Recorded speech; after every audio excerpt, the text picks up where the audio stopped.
Alhamdulillah Rabbil Alamin.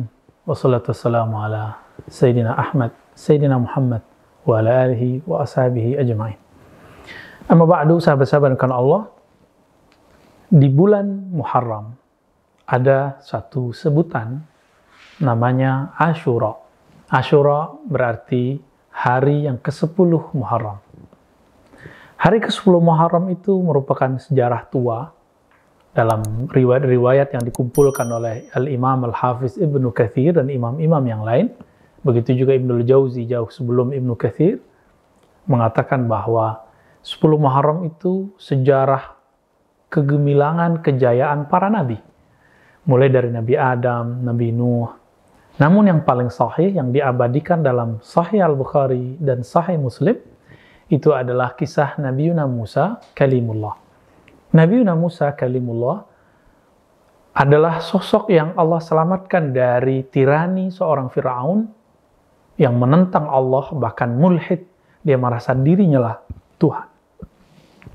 Lalu Sayyidina Musa Kalimullah mencoba mendakwahinya, tapi kemudian tidak diterima, padahal Nabi Musa adalah anak angkatnya.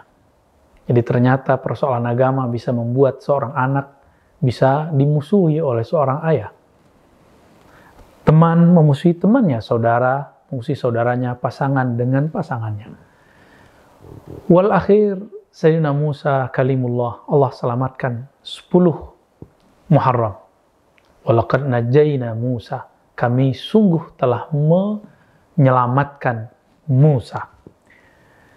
Lalu ketika Sayyidina Muhammad SAW, Habibullah, beliau hijrah ke negeri Thayyibah, negeri yang diberkahi, Al-Madinah, Al-Munawwarah. Beliau melihat ada orang-orang Yahudi dari Bani Quraidah dan Bani Nadir, dua klan besar yang ada di sekitar Madinah. Mereka memperingati 10 Muharram dengan cara berpuasa. Ihwal ini disampaikan kepada baginda Nabi SAW. Lalu baginda Nabi SAW dilaporkan tentang apa dialog sahabat dengan Yahudi. Bahwa kelompok Yahudi ditanya, kenapa kalian berpuasa pada 10 Muharram? Mereka mengatakan, inilah hari Najatu Musa. Hari Allah menyelamatkan Nabi Musa. Ketika kabar itu sampai kepada baginda Nabi SAW, beliau mengatakan, Nahnu ahaqqu bi Musa minhum.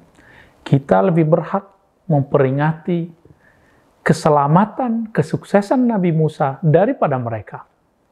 Maka memperingati suatu hari mulia, hari besar, ini adalah salah satu sunnah yang dihidupkan oleh baginda Nabi Muhammad SAW. Ini menunjukkan bahwa syariat Nabi berkembang ketika di Madinah ada perayaan-perayaan. Salah satunya merayakan hari kebebasan para nabi.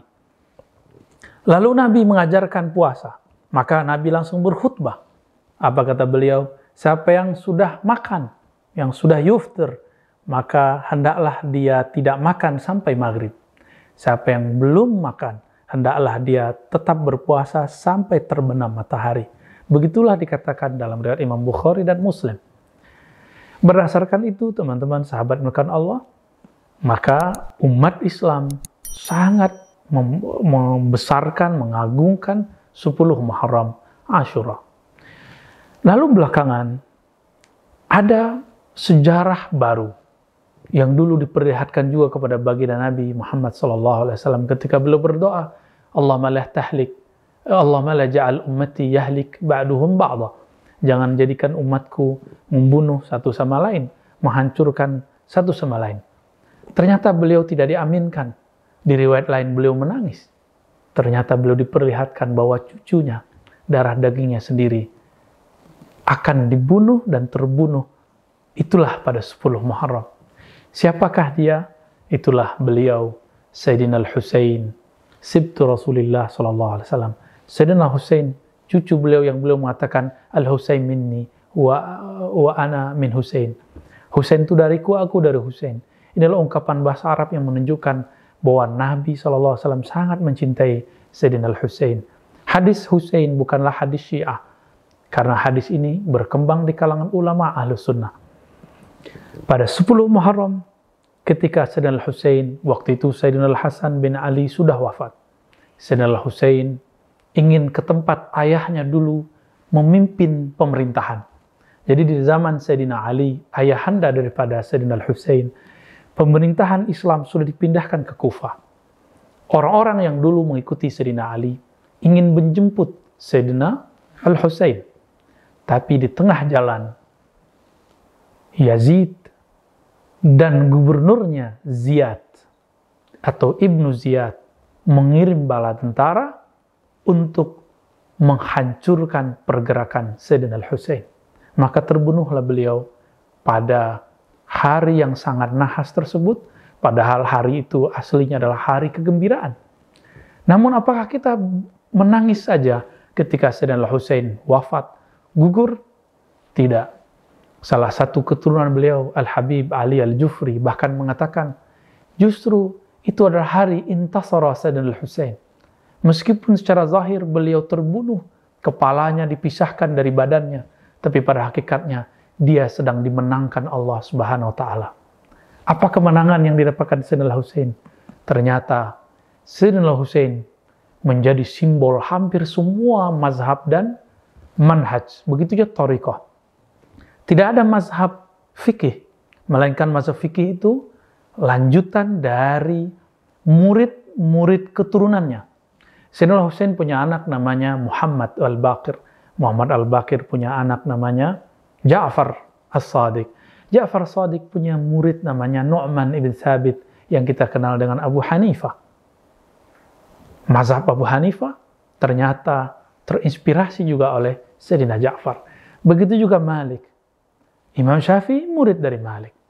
Imam Syafi'i murid daripada muridnya Imam Abu Hanifah, Abu Yusuf, Muhammad bin Hasan Syaibani. Dan tidak ada mazhab manhaj di bumi ini kecuali melewati jalur zuriat beliau. Meskipun mereka bukan zuriat Nabi, tapi mereka punya guru Ja'far As-Sadiq. Maka bagi kita Ja'far As-Sadiq imam Ahlus-Sunnah. Meskipun bagi Syiah mengatakan ini imamnya Syiah. Itu hanya berebut karena memang sosok ini sosok yang luar biasa. Maka sahabat-sahabat dimakan Allah, 10 Muharram atau hari Asyura adalah hari kebahagiaan, juga hari kesenduan, kesedihan.